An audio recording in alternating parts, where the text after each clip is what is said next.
Welcome into the Quest Number 9 podcast. My name is Seth Warner, and on this podcast, we talk about Kentucky basketball from a fan's perspective. And on this episode, we're going to be talking about Kentucky's letdown loss a little bit at home on Senior Day, where Kentucky lost 84-77, where Kentucky came off of a loss at Texas A&M, where Kentucky was up and down, having a big lead in the first half, and then the second half in the late first half, really blowing it, being down as many as 20, trying to make it a game late, but really not being able to make it truly dangerously competitive and put some game pressure on Texas A&M.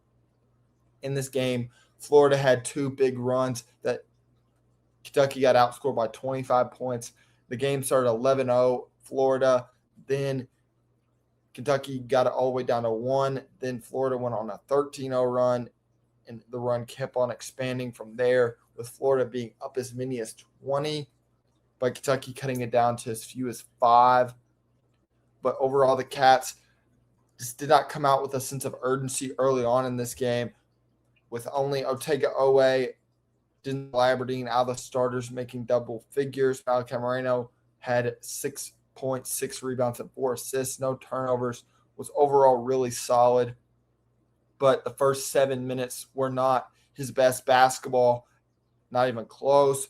Andrei Jelovic had 7 points, 4 rebounds, 2 assists. He was pretty solid in this game. Missed a couple semi-easy layups, especially when you compare it to who you're playing. Florida early in the game. Diabate came in and gave minutes like he usually does. He played 18 minutes. He had 10 points, 6 boards, 3 for 7 from the field. Jelovic was the same way. Otega-Oweh had 28 points like he has against several teams in the last couple of weeks. Been really dominant, really efficient, 8 for 21 from the field, 4 for 8 from 3. Had a couple errant shots in the second half, but overall was Kentucky's best player. He had 2 assists and 1 turnover. That's solid for him, with 5 rebounds. Got in some foul trouble with 4 fouls in the game, but overall was a really, really good piece for the Cats in this game, where Kentucky was able to make this competitive at certain points, but Kentucky really just was not able to threaten this Florida team. And one of the big reasons of that was Thomas Houck. He's averaging 17 points per game. He ended the game with 20, with 7 for 14 from the field, 3 for 6 from 3, had 3 big threes in the first half, allowing this Florida team to extend their lead and create some advantages. He had 9 rebounds, 3 assists, no turnovers, was really solid for the Gators. We got an early foul on him, but really was not able to capitalize, getting him in foul trouble. Xavier Lee and Boogie Fland combined for 3 for 6 from 3. It's a pretty hard combination to beat for them. But overall, Kentucky was able to keep them both semi under control. Boogie Fland had a really good game. He had 16 points, 4 for 8 from the field, 2 for 3 from 3. And both these guards are starting to pick it up and play national championship level good. Them combining for 27 points in this game. And how it being kind of the head of the snake to start the game, and everybody else just picking it up as the game went on. Chinyalu had 13 and 8. Kentucky has been able to keep him semi under control in both of the games that these two teams have played. He didn't get a lot of foul trouble in this game compared to the first matchup. And Alex Condon was another guy that was a big X factor for Florida. He had 14 points, 6 for 8 from the field, had a couple nice moves in the post and transition, and just played really well. Had 5 rebounds, 4 assists. Did also have 4 turnovers of Florida's total 10. Kentucky had 9, but a lot of those were loose ball turnovers, especially 3 of them came in the first half, right when Florida went on their 13-0 run. And Florida was able to capitalize where Kentucky was not. And Florida started 17-0.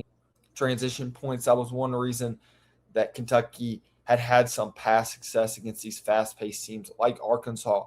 We've been able to eliminate their transition game and be able to slow down some of their elite offensive pace and be able to keep them in front of us and control the controllables for the Cats. Brandon Garrison came in and gave some solid minutes, had some pretty good physicality, ended up fouling out. He had 6 points, 4 boards, but did a pretty good job on Florida's bigs, not allowing them to completely dominate the rebounding battle. It was 41-40 Florida. It was even closer than the previous matchup. But when you allow this Florida team to shoot 44% from three on 8 makes and 46% from the field, and for most of the game, he's shooting 33% from the field, into the game shooting 39. That's just not a winning formula against a team that's this talented, this athletic, this long in Florida. But Kentucky does have a potential matchup with the Gators if Kentucky does take care of business and capitalizes as a better team. They're playing 2 games. They're going to be starting on Wednesday with all the chaos, the tiebreakers and stuff. Their first game is going to be LSU. Kentucky won in a last-second shot. It was the Malachi Moreno shot. We'll see if Kentucky comes out more prepared and more ready as the Cats get ready to settle in to a big SEC tournament run potentially for them if they can get to Saturday, and would be another big quad 1 game for the Cats against Florida.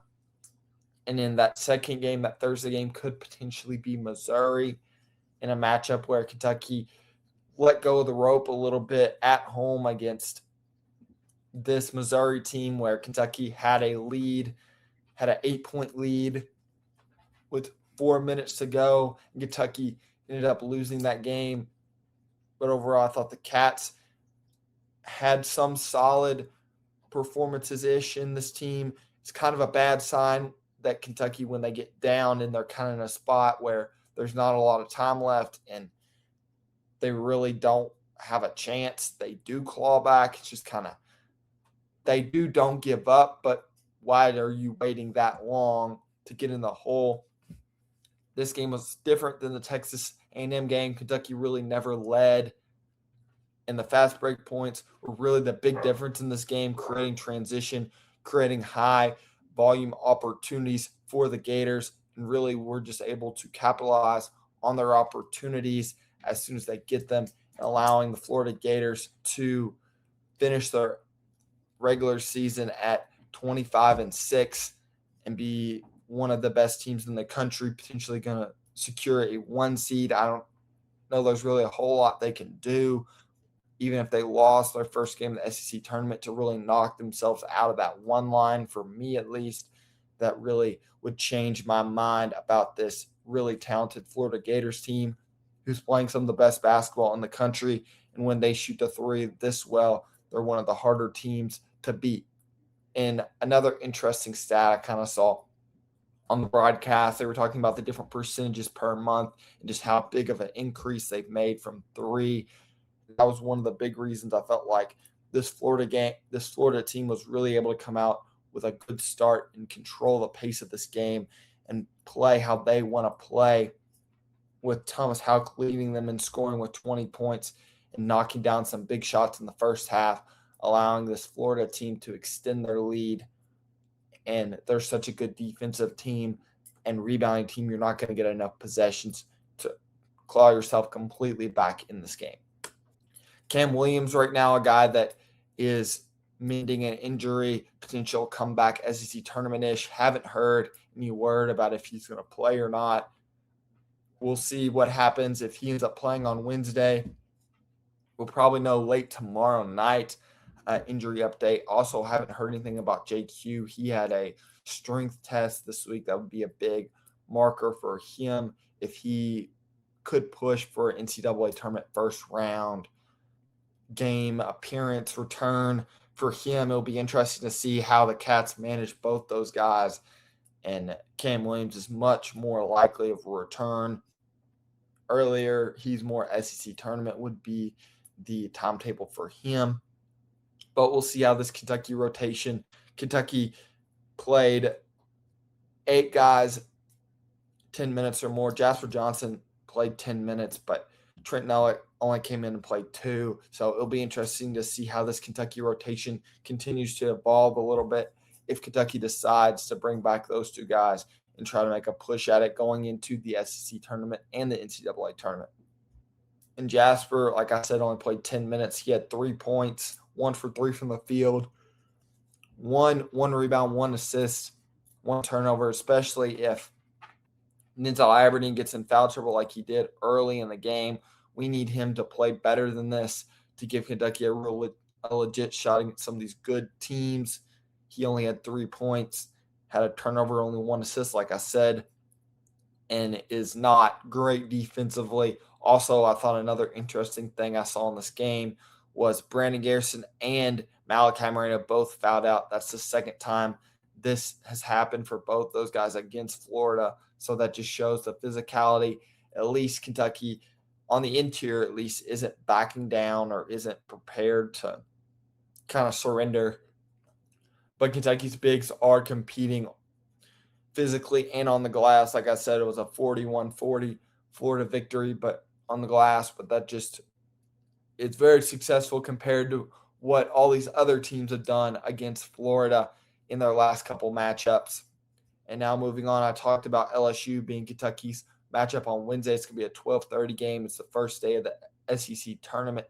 First time in a while the Cats have played on Wednesday. First time since, I think, 2020, the 2019-2020 season. No, the 2020-2021 season, the COVID year where everything was just kind of messed up. But these two teams played back in January 14th, where it was a 1-point win for the Cats. It was coming off of a 24-point win against Mississippi State after losing their first 2 SEC games.